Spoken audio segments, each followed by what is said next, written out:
So, good evening, everybody. My name is Marjorie Deanhart. I'm president of the Garden Club Federation of Massachusetts. And tonight we have a webinar. GCFM is sponsoring the Treasurer information webinar on accepting credit cards. Our presenter will be the wonderful GCFM Treasurer, Beate Bolan. And in a few minutes, when everybody's on board, I'm going to hand it right over to her so she can jump in and give you the ins and outs of credit card. I hope you Perfect. enjoy the program. Thank you. Hi, good evening, everybody. So I'm hoping this is going to be a conversation.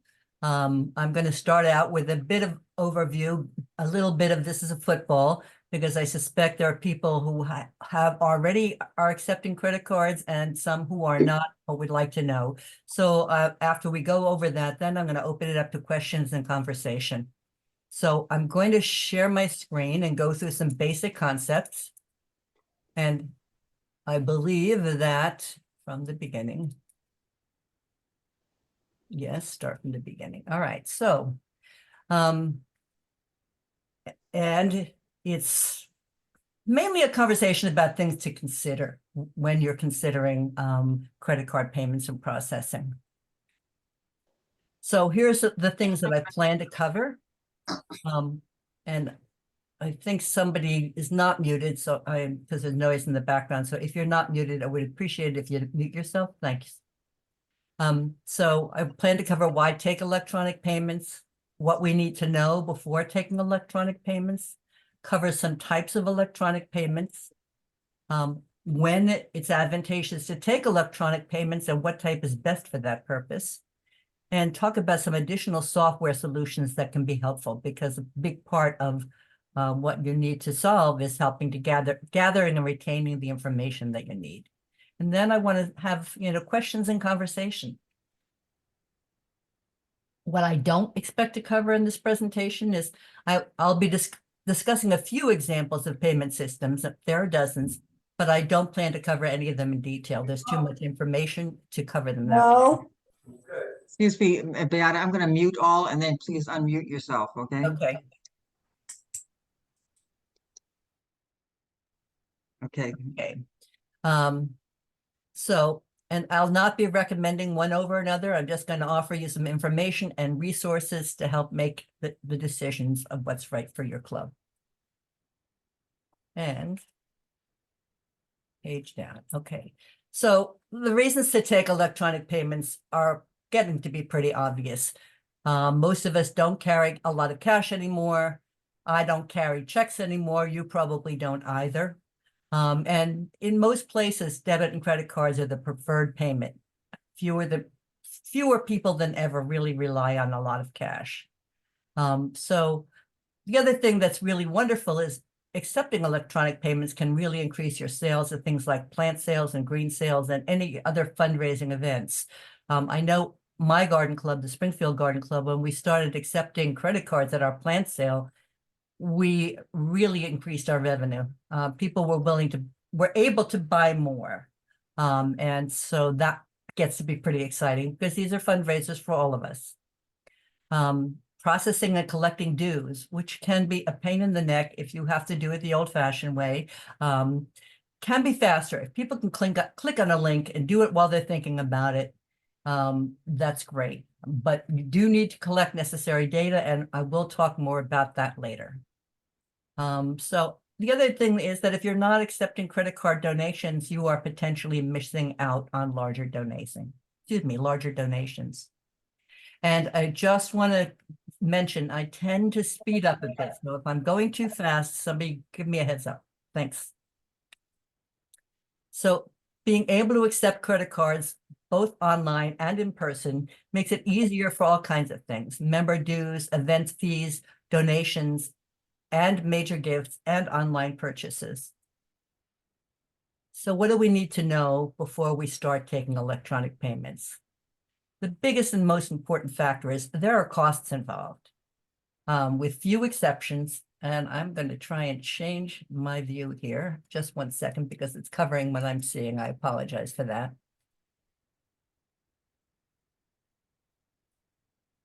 Okay, so with few exceptions, you're charged a transaction fee each time you accept a payment. Some providers have additional fees such as minimum transaction fees, monthly fees, etc. So you need to understand what they are and whether the additional benefits are worth your reduced revenues. The average transaction fee across the various platforms is about 2.5% to 3% of your transaction. A few are lower and many are higher. There are different types of transactions also have different fees, but I'll talk more about that later. So for an example, for on a $100 transaction, your organization would net about $97 to $97.50. There are some ways to ask people to help pay your processing fee, but that's more difficult to do at a point of service transaction like a plant sale. It's easier to do on a form that they have to fill out. There are additional bookkeeping steps involved too, depending on the number of transactions and the type of transactions, and importantly, the size of your club. That could become a big additional burden on your treasurer, and that's not insignificant. You need to consider carefully the situation. Some treasurers have a lot of experience and are very comfortable with new technology. Other members of the board also need to have necessary ability to understand and oversee. Other clubs, in particular smaller clubs, may not have the bandwidth to embrace the new technology and may not feel the costs are worth it in their situation. Each club has to decide for themselves. So I'm going to take a quick look at fees, because pricing factor is the biggest factor you want to look at when you're shopping for a vendor. Typically, vendors will use one of three models: flat rate pricing, interchange pricing, or tiered pricing. Flat rate pricing is straightforward and as it sounds. For every transaction, you're charged a fixed percentage of that transaction. If you don't have a lot of volume, that might be the best pricing structure for you. You have no minimum charges. If you do 10 transactions a month or 1 or 100, you know exactly what it's going to cost you. Interchange plus pricing, that consists of two pieces, an interchange and a plus. So it's usually a percentage of the transaction plus a fixed fee per transaction that the credit card processor uses as a profit. So they typically look like this: 2% plus 22 cents per transaction. And tiered pricing breaks down transactions into three kinds of categories: qualified, mid-qualified, and non-qualified transaction. So those are the types of pricing you're likely to encounter. And most providers have a simple and transparent structure, but be sure to check for potential additional fees. These are most often found with merchant accounts that I'm going to talk about in a bit. Setup fee is one kind. You might also be charged a monthly fee, a gateway fee, a minimum monthly fee, an annual fee, or customer service fee. These additional fees have to be factored in when you're analyzing your costs per transaction. They could put it well over 3%. So make sure to factor them in when you're trying to evaluate that particular vendor. Once you've made the decision to explore electronic payments, then you'll need to decide what type is best for your needs. Those needs will differ depending on the situation. Collecting dues is a big job. It often involves chasing people for their check. Credit card payments could make that easier, but you also need to capture a lot of renewal information. So I'll talk a bit later about how you do that. Green sales and plant sales, once a year, they're big volume sales. The most important thing there is ease of use. You don't have time to fill out forms.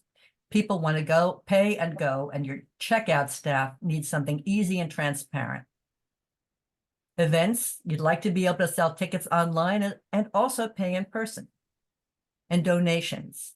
You ideally want donations to be as easy as possible. And I'm sure you have, I certainly have seen donate buttons on emails, on online, and you'll note that it takes you to a form that collects required information before you pay.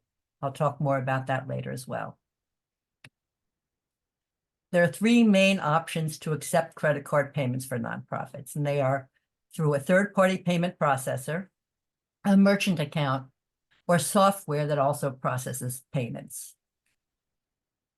I'm going to go over some terminology briefly. Not so much that you really need to know them, but you'll probably encounter this terminology when you're exploring, so you should know a little bit about what they are.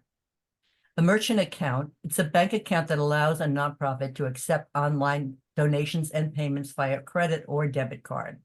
You set that up directly with the merchant acquiring bank.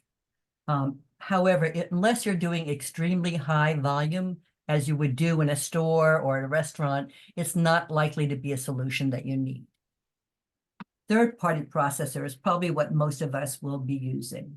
They help nonprofits accept credit cards and other types of electronic payments without having their own merchant account. The processor allows you to use their merchant account after agreeing to their terms of service. And examples of these are PayPal, Square, and Stripe, but there are literally dozens of them. A payment gateway, all you really need to know about that is that it is the secure process from end to end by which these transactions are processed. A VPN is a virtual private network. It provides a secure internet connection for payment processing. And again, all you need to understand is what it is and whether or not you need it with your provider. Unlikely that that's the case. An aggregator is a large company that processes transactions and donations on behalf of many small businesses and nonprofits. PayPal and Stripe are examples. ACH, you've probably seen before. When you go to pay a bill online, they let you choose either credit card or debit your bank. If you debit your bank directly, that's an ACH transaction, automated clearinghouse, and it provides electronic fund transfers between banks and merchant accounts.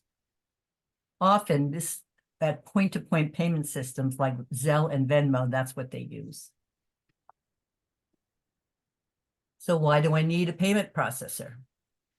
Payment processor is going to handle all the details of collecting the payment information, processing the transaction, and depending on the system, either directly credit your bank account or hold the funds in their own merchant account until you transfer it. Different processors offer different services. I'll talk about a few, but I can't possibly list all that they provide, just some general comment. But all of them that I have explored have really good help on their own websites, good videos to help you understand how to do things, really good customer support. So if you have questions about the different services, that's usually a good place to start. So in person is a lot of reason why people want to be able to accept credit cards.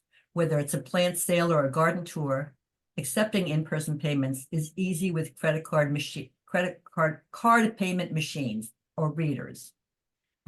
Members and customers will have the ability to provide a credit card or debit card for a quick payment of any amount. So when you're looking for solutions, look for ones that give you access to a mobile credit card reader as well as key and payment processing. Many now offer QR codes, making it even easier to pay electronically.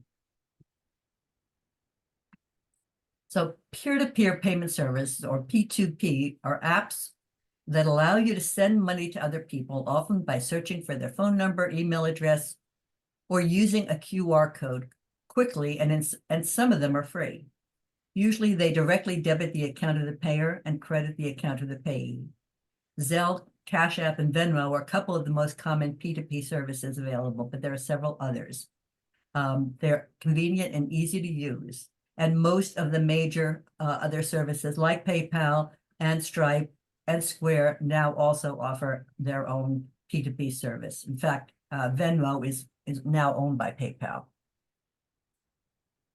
So third-party payment processors, those are the PayPal, Square, Stripe, etc. Typically, the structure is they have typical fees of a percentage plus a fixed fee per transaction. Usually, there are no other fees involved. PayPal in particular offers a discounted fee for the organizations that are 501c3 registered. There's advantages to using a well-known name because customers may feel more comfortable with a widely accepted payment processor. And if you usually expect a low volume of monthly transactions, and by that I mean less than 100, you probably wish to use a third-party payment processor instead of setting up your own merchant account. Merchant account, typically the transaction fees are lower. However, there can be additional startup fees and monthly fees. For organizations with very high volumes of monthly transactions, hundreds or more, it might be easier to choose a merchant account. And while the transaction fees for them are typically lower, it takes more time to set up your account, and they often don't play well with other software. So what do I need to accept electronic payments at my plant sale? Well, there are different types of things you can use: credit card terminals, credit card swipers, and virtual terminals. If you want to take credit cards at an event, you'll need hardware, like a credit card terminal or credit card reader. Your payment processing company will suggest the appropriate hardware, and most offer a really well-priced reader that can be purchased directly from them. The credit card terminals are the most expensive, least portable, and most useful only in situations where you're doing high volume transactions. It's the type of thing you're used to seeing in stores and in restaurants, where you can insert, swipe, or tap your card to pay. You can purchase models that are wired or wireless. The wired is much more likely to remain connected. The second is much lighter and more portable. However, both kinds can be more difficult to connect to other software providers, such as fundraising software, and they are much more expensive than a card swiper. Credit card swiper is what you probably want to consider for your use for things like plant sales or events. They're very lightweight. They can be easily attached to a smartphone or tablet.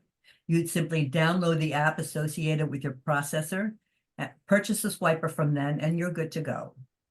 And at one point, people were kind of skeptical about this kind of technology, but it's familiar enough now that you'll recognize, people will have used it at their local shops, at their hairdressers. So people are much more comfortable with this technology right now. A new thing that most of them are offering is really quite wonderful for plant sales in particular, because most of the third-party payment processors now offer the ability to pay on a smartphone via a QR code. Your provider processor will instruct you how to generate your QR payment code. You print it and display it at your plant sale or event, and your customer simply aims their camera on their smartphone at the QR code. It takes them to a portal, and when they make their payment, you need no other hardware. That's one really good process. It probably isn't the only way you want to allow it, but it would make certain payments much easier. Now, I'm going to talk about online form builders and donation tools, because you need to capture information in addition to just the money you receive. And the various providers do that more or less well, but not necessarily in the way that you need to capture the information. So there are a number of ways to do that. You can use the services provided by your vendor. Many of them have things that are suitable for a wide variety of products, but there are also standalone products you can use to create forms. Form builders help you create online forms, such as donation forms and membership forms, or tickets, and many of them offer templates that you can easily use. They allow you to gather the information that you need, and it allows you to embed a link for payment into the form. Examples are Google Forms, which is free, 123 Form Builder, and JotForm. Now, I want to mention particularly Google Forms because there was a period of time when you could not insert a link for a payment vendor. You can now. The difference between a form like Google Forms, though, is you can insert that payment link and it will take them to the payment vendor, but nothing forces them to pay before leaving the registration form. Forms like 123 Form Builder and JotForm can create a form that you cannot leave the registration form without actually paying. So there are advantages to both. Free is good. And it depends on how many things you want to follow up if someone doesn't actually pay before they leave their registration form. So the other kind of tool that's particularly useful for donations is an online donation tool. And it's really a service that helps you specifically collect online donations. There's really set up and specialize in it. You can set up a web page that your people will visit and use to donate to your organization. They have all kinds of options to customize, and they integrate well with other technology. However, you do need your own payment processor. Most online donation tools work with several different types of payment processors. So when you look for an online donation tool, make sure it's compatible with your payment processor and vice versa. Some examples are DonorBox, Double the Donation. And that's really all that and I'm going to stop sharing here. And I'd love to see your happy faces. So if you want to stop your videos, that's really all I want to say in terms of formal remarks, but I really would like to open it up to questions and to, comments. Lynn? How about acknowledging those donations? Do these electronic systems do the acknowledging immediately, like these marathon runs and stuff? I mean, many of them do. You have to look at them individually, but they're really set up to collect donations. The ones that I mentioned are particularly for nonprofits, but there are several different vendors that do this, so that you can customize the message that gets sent out, and acknowledgement gets sent out immediately. You get a copy of the acknowledgement, so you know that donation's been received, and then you can dump the information for all of your donations typically into a spreadsheet, but there are other ways. They give you other ways to download that information, because you need obviously to retain that information for your own records. I have not actually explored using them, because collecting donations from outside isn't a big part of what our garden club does. But if you're an organization that has a lot of projects you're trying to fund, and you really look for donations, that may be a helpful tool. I don't know what they charge. I assume there is some charge. I didn't really explore that. Thank you. And I won't necessarily see you if you're raising your hand. So if you put your questions in the chat, that will be helpful. Because I had a question. Yeah. Lisa Murray, I'm in Groton. And we're going to be, we just acquired the square reader from Magstripe, and we're going to use it for our plant sale. And you mentioned extra bookkeeping as far as, would that apply for plant sale info that you're collecting, or just more like for dues or donations? No matter what, you somehow have to get the transaction that you've collected electronically into your accounting system, no matter what you use, whether that's a spreadsheet, whether it's QuickBooks, whether it's Quicken.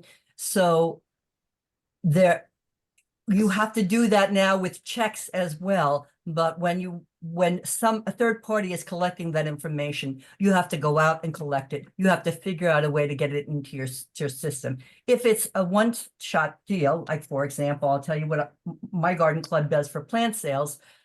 We write receipts. We keep those paper receipts at the plant sale, so we have backup for the transactions. But then we download the entire proceeds of that day and enter the entire proceeds as plant sale proceeds, a one-shot deal. We don't take the individual things. Your club may choose to do it differently. They may want to know each individual donor. So you have to think about what records you need. It's one of the biggest things, one of the biggest considerations if you use an online processor for more than one thing. Let me give you an example. We don't use PayPal for a lot of things, but we do use it, for example, to register for the annual meeting. We also have started experimenting using it for councils to pay their dues. It's an experiment to see how that process goes. So I don't necessarily, I'll get an email saying, okay, a payment's been made, but I have to then go into PayPal and look at the amount and what it's for, or go into our web service that we created the event for and download the details. But if I get 5 transactions for $35 and 5 transactions for $65. I have to go in and sort them out before I can enter them into QuickBooks. So that's among the things you need to think about. Now, something that I just learned is that QuickBooks is now offering a payment processing full service that fully integrates with QuickBooks. Includes point of service readers. It includes the full panoply, but it looks to me to be fairly expensive. But if you do the kind of volume where having it immediately mesh with your QuickBooks and you don't have to do any double entry, that might be worth it. So it's among the things that you have to think about when you're trying to decide, okay, who's best for us. If all you ever really want to do is make it convenient to sell things at your plant sale, Zelle or Venmo might be the easiest thing, or even PayPal. All of these offer a reader that you can use right then and there and make it easy for people to pay. And that may be all you want. So you have to really evaluate what your club's needs are. You have two in the chat, Beate. I'll let you read them. Okay. Okay. I read several articles that Venmo is not an ideal platform for various reasons, true or not. I don't know what those reasons are. I haven't, so I can't really comment on that. I know Venmo is owned by PayPal, and it works. But to me, it works exactly the same. I've used it personally for personal transactions. It works exactly the same as Zelle or Cash App for me. I don't, I'm assuming that the articles deal with the company's, the other side, our side, the bookkeeping piece of it, and there might be problems with it, but I don't know what those are. If somebody has some experience with that and would like to share that, I would be happy to hear it. There was a comment from Evan Patton from Canton. Did you miss that? There, I see it now. Okay. We also use Square and Venmo to keep the sweeps to checking as one giant transaction in our transaction accounting software. There's less fees, that's true. That being said, there's still information you are required to keep. You need to keep track of your donors. You must keep track of that information. So whether you do it and you download a spreadsheet where that information is, or whether you do it in some other method, legally, you need to keep track of that information.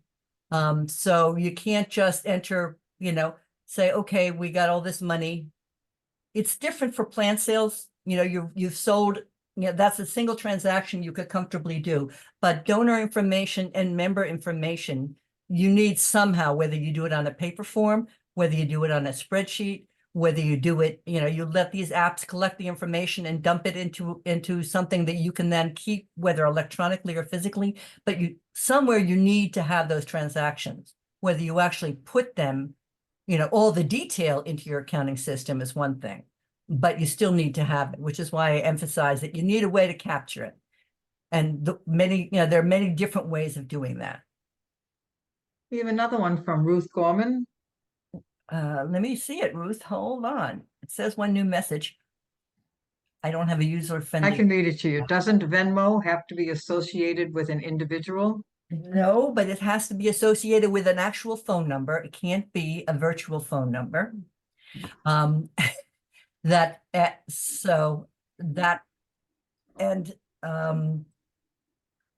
are a few other restrictions, but we just went through this for our own garden club. I suggest that you go and actually look at it's different for an individual and a company. And Venmo for most individuals appears to be free unless you associate it with a credit card. However, for companies, it's not necessarily the case. So it depends on the type of transaction. If it's a cash-to-cash transaction, there's usually not a fee. But if somebody's using a credit card to pay, there's usually a fee.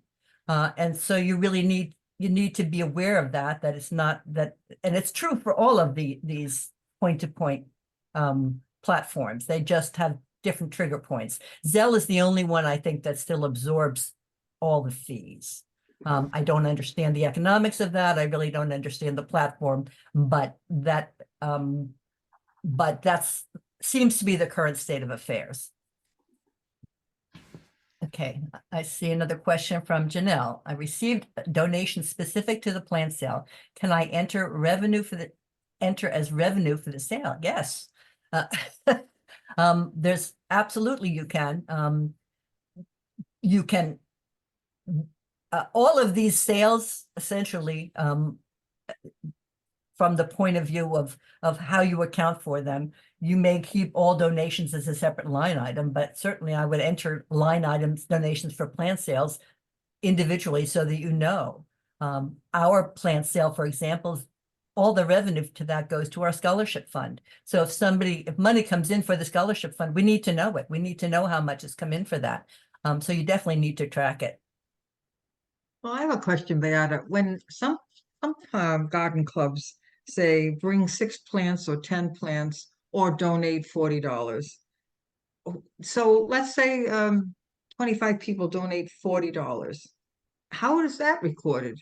Because what the chairperson does is goes out and takes that money and buys plants wholesale and then ups the price at the sale. Well, So, that's complicated. yeah, it is. We don't do that. I understand that there are some clubs that do. There are sales tax issues involved with that. I won't go into that because this is not the platform for that. But Yeah. if you buy plants wholesale to resell at your plant sale, you actually need to pay sales tax on the plants you buy. You're not exempt. You're exempt on the sale, but not on the purchase. The state of Massachusetts wants to collect it somewhere, and so it's something most people aren't aware of. So if you say that again, so if you buy plants wholesale and you're a 501c3, you're not paying tax to the wholesaler. You are if you plan to resell them in a plant sale. So then you have to pay the wholesaler. Correct. And then when you sell them to the John Q. Public, there's no that's sales part of the tax. fundraising and it's not taxable. So when Wow, you sell them that's to the public, right? And it's an interesting nuance that somebody actually just pointed out to me recently, and checked with the state sales tax authority and verified that that was actually the case. So it's one of those wrinkles. And since Wow. I think most clubs don't actually buy their plants from a wholesaler, most clubs, the reason I guess it hasn't come up before is most clubs depend on donations of plants, however they get them, whether people buy them and bring them to the plant sale or whether they bring them from their own garden. That's how most plant sales are organized. It's only been recently that a lot of clubs have started to buy plants from a wholesaler. So it's one of those little nuances that one should be aware of, in your interaction. Will somebody get dinged for it? The likelihood of your being caught is pretty small unless you're doing plant sales every 3 months, making $10,000. It's going to raise somebody's awareness. So how does that work if the wholesaler says, I will discount them 25%? You're still, discounting them. He's, again, as long as you're buying them, that's one thing. If they're giving them to you, that's another. You can't consider them a donation if they're not giving them to you. If once you pay for them, they still are they probably won't unless you raise the issue, but you're probably supposed to pay sales tax on them. Okay, all right. Yeah, it's okay. I don't see any other questions in the box right now. We have Lynn, another question? I'm sorry. You have to unmute Western Garden Club. Lynn, please unmute.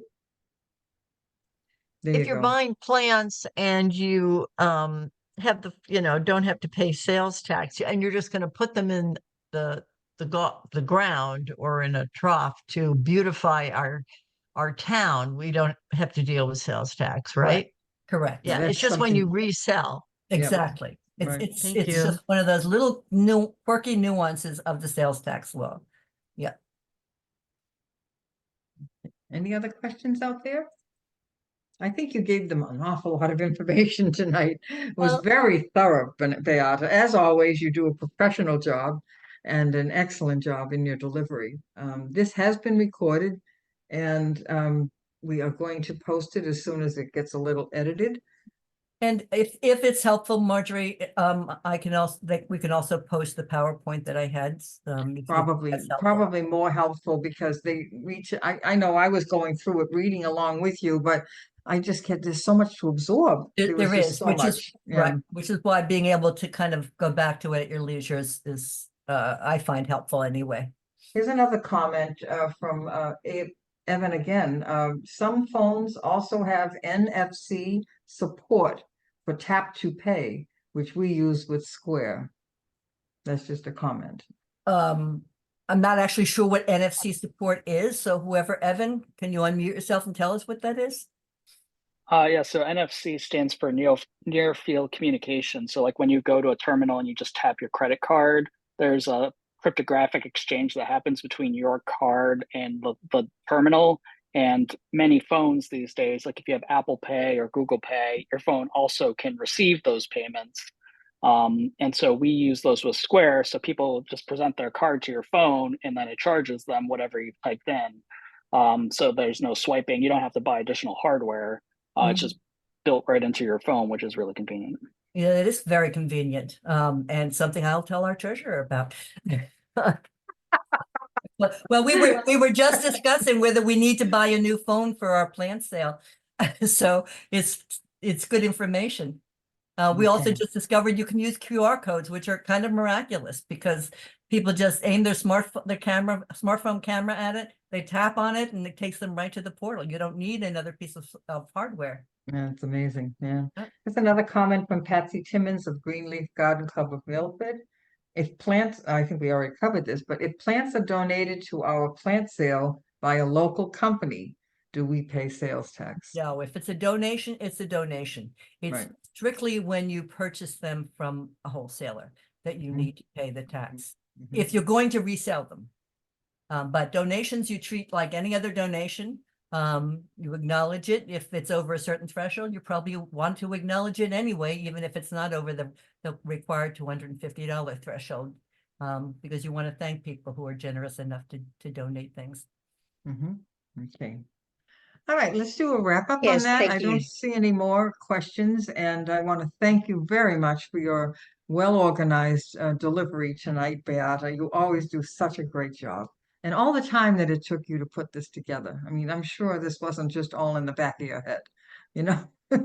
So thank you very much. If I don't organize myself, I can't do it. So I have to be writes it all Well, down. I hope that it helps a lot of the members for their, if they consider this for their plant sales.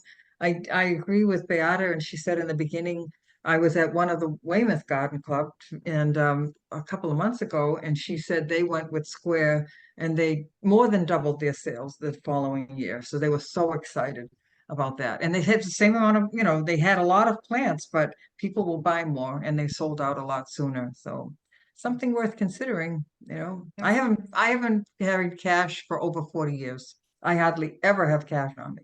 It's the strangest thing, but I said, I don't need it, and although it's caught me up a couple of times. So I was like, you have to pay in cash. I said, I don't have any, I haven't even used an ATM machine. I've never used it. I've never used it. My partner, my former. So there's a question from Janet, not to belabor this, but do you pay tax on what you paid for the plants and not what you sell them for? That is correct. That is my understanding of how it works. Are we able to print the PowerPoint slides? Yes, you'll be able to download it, I believe, just like the last one, and then you can do what you want with it. You can keep it electronically, or you could print it. Valuable information. Thank you so much tonight. Thank you all for attending. And if there's nothing more, I think we should wrap it up and say good night. Okay. Yeah. Good night, all. All right. Thanks, Beate. Good night. Thank you, everybody, for attending. Hope it was worth your while. Yeah. Thank you. Yeah. Bye-bye.